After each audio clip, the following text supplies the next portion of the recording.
গরুর গোস্ত দেখা পাচ্ছেন? আমরা গরুর গোস্ত আনছি আজকে তেহারি আনবো তেহারি। নিজের হাতে তেহারি আনবো। কোনঠে তাও অফিসত কি একটা অবস্থা না? আসসালামু আলাইকুম পঞ্চগড় জেলা থেকে মুই তোমার আঞ্জুমান আপু। তোমার আঞ্জুমান আপু যেঠে যাবে ওইঠে জানি কেঙ্গরে খালি খাওয়া-দাওয়ার পালা পর্ব চলে আসে হঠাৎ করে। এলা কিন্তু প্ল্যান করা থাকে না। কোনো একটা পর্ব কোনোভাবে কোনো কিছু একটা চলে আসে। আর রান্না-বান্না খাওয়া-দাওয়া হয়। তো দেখা গেছে এই খাবার-দাবারটা খাওয়ার কথা ছিল বাহিরত। পরে যা চিন্তা করা যাচ্ছে এতলা লোক হামেরা অফিসত। বাহিরত যদি যাই খাই তাহলে হচ্ছে টাকা পয়সাটা ব্যাপার নাই, মজা হবে কম। যে সবাই মিলে রান্না-বান্না করে খামু। হঠাৎ করে বাজার করে আসিল। এটা একটা উপলক্ষে বিদায় উপলক্ষে খাবার। কিসের বিদায়, কার বিদায় ওইটা আর মুই না কহু। কারণ বিদায় জিনিসটাই কষ্টের।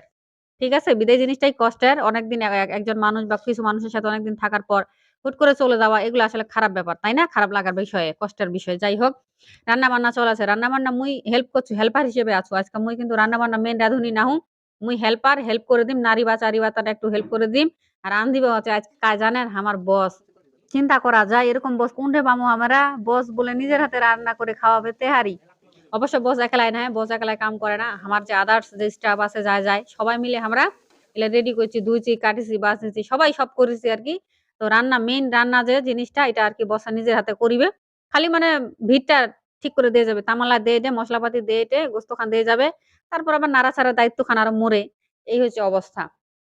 যাই হোক রান্না-বান্না দেখে আর মনে করেন না এই আঞ্জুমান আপু খালি খাবাই যাচ্ছে অফিসত। ও খালি এইঠে কেন মুই যেঠে যাচ্ছি ওইটাই খালি রান্না-বান্না, খাওয়া-দাওয়া এই ব্যাপারটা কি, হ্যাঁ না? ব্যাপার আসলে তো কইনো হয়ে যাচ্ছে। তো তোমার আর কি খবর তে? শীতের দিন চলে যাচ্ছে, পিঠা-পুঠি বানাবেন, হামাক দাওয়াত দিবেন, আমরা যামো। এই শীতের মধ্যে পিঠা খাইতেই তো মজা। শীতের পিঠা এলা বানাবাও পারু নাই বাসাত। খাইছু, কিনে খাইছি ভাই ঢাকা শহরত তার মানে কিনে পাওয়া যায় যে পুরি পিঠা, চিতুয়া পিঠা ও সব রকমের পিঠা কিনে পাওয়া যাচ্ছে। কত রকমের পিঠা পায়েস বানায় রাখে দিছে ভাই শীতের দিন। ঠিক আছে? কিন্তু এইলা পিঠা খাই কি আর মন ভরিবে? তোমরা পিঠা-পুঠি বানাও। ধান কাটা মারা কেনমতে? ধান কাটা মারা হইল না নাই তোমার? এটা কমেন্ট করে কহেন।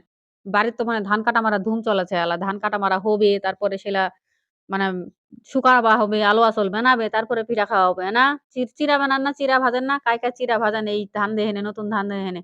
কমেন্ট করে জানান হবে।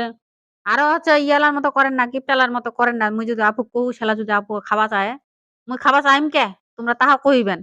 তো যাই হোক এই দিক দিয়ে এখানে ধান কাটা মারা, নতুন ফসল ঘরে তোলা, এই যে পরিশ্রম মানুষের হাড় ভাঙ্গা খাটুনি ভাই, এগুলাই আসলে মজার। এইগুলা জিনিসই আসলে ন্যাচারাল জিনিস। এইগুলা জিনিস আমরা ঢাকাত কোনঠে পামু কহ?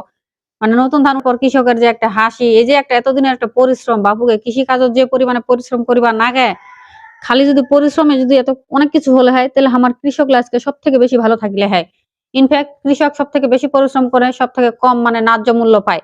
কৃষক যদি বাঁচে ভাই, কৃষক যদি ভালো থাকে তাহলে দেখবেন বাংলাদেশটা টিকিবে।